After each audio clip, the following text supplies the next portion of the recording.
We learned more this week about the efforts by Donald Trump and his team to overrule the will of the American people and steal the presidential election based on deranged lies and wild conspiracy theories. The FBI never did anything other than to impede investigations. Some of the wilder lies from this man, Philip Waldron, former White House Chief of Staff Mark Meadows, turned over to the House committee investigating the January 6th insurrection. A PowerPoint memo Waldron says he had circulated among other allies, a memo that reportedly called for Trump to declare a state of national emergency because of the false, if not lunatic theory Waldron was pushing that foreign actors hacked into servers to change American votes. Waldron appeared in that unhinged film by MyPillow's Mike Lindell, a film that has prompted defamation lawsuits from Dominion Voting.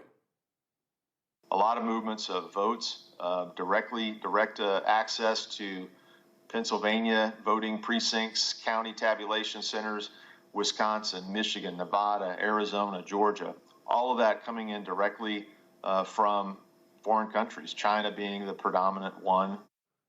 Just crazy. And to reiterate, that guy had the ear of White House officials.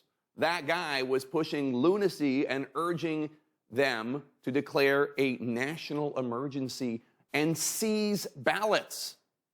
On Friday, Trump Attorney Jenna Ellis confirmed the authenticity of two memos published by Politico. One of them, dated December 31st, proposes a way for Vice President Pence to not count the electoral votes for Joe Biden from Arizona, Georgia, Michigan, Nevada, Pennsylvania, and Wisconsin, because, she said, Republicans in those states were disputing their results, though, as always, we should note, these disputes were rooted in wild and unhinged lies. So Ellis said, quote, on January 6th, the vice president should therefore not open any of the votes from these 6 states and instead direct a question to the legislators of each of those states and ask them to confirm which of the 2 slates of electors have in fact been chosen in the manner the legislature has provided for. The question would then require a response from the state legislatures, which would then need to meet in an emergency electoral session, unquote.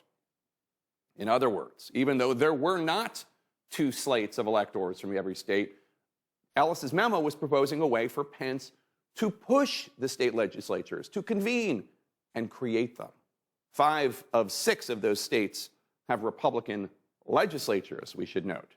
This plan was counting on their participation.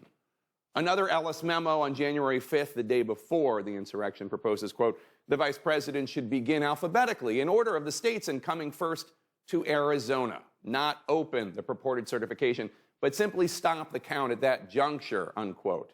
The states would then have to act. Ellis tweeted in response to the Politico story that she never, quote, advocated Pence had the authority to overturn the election and that the memo simply outlined, quote, legal theories I explored. Except we know that Vice President Pence was being pushed to take some action like that by this man, John Eastman, another preacher of crazy election lies. They were unloading the ballots from that secret folder, matching them to the unvoted voter, and voila, we have enough votes to barely get over the finish line. Just crazy. Eastman claimed in memos falsely that Pence was the, quote, ultimate arbiter of the electoral votes. We know this not just from reporting, but from Donald Trump's own words on January 6th. John is one of the most brilliant lawyers in the country, and he looked at this and he said, what an absolute disgrace that this could be happening to our Constitution. And he looked at Mike Pence, and I hope Mike is going to do the right thing. I hope so. I hope so. Now, it might be tempting to laugh at all this wackiness, the nutty theories and the foreign hackers and bizarre legal memos, but Republican officials continue to push these lies, or at the very least, most of them are not standing up against them. Polling shows a majority of Republican voters now believe the falsehood that the election was stolen. One of those Republicans, this man, Stephen Lindemuth, a substitute teacher from Elizabethtown, Pennsylvania, who attended the January 6th rally and posted on his Facebook page, quote, unfortunately, a few weeds sprouted up and turned a very positive event into a negative one. A few weeds sprang up mixed within the wheat. They looked like wheat. They smelled like wheat. They appeared to be wheat, but they certainly weren't wheat. The enemy had planted some weeds in among the wheat, unquote. I'm not certain if Mr. Lindemuth was suggesting that the hundreds of Trump supporters who have been prosecuted for attacking the Capitol were not actually Trump supporters. But the only reason I'm even mentioning him to you is because Mr. Lindemuth ran and won the position of judge of elections in Elizabethtown, Pennsylvania. A guy who attended that ridiculous Stop the Steal rally, saying he was, quote, standing for the truth to be heard. He's now in charge of elections.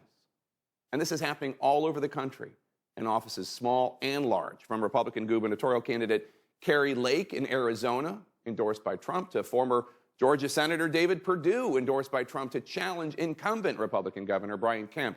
Perdue just told Axios that he would not have signed the state's certification of electors had he been governor.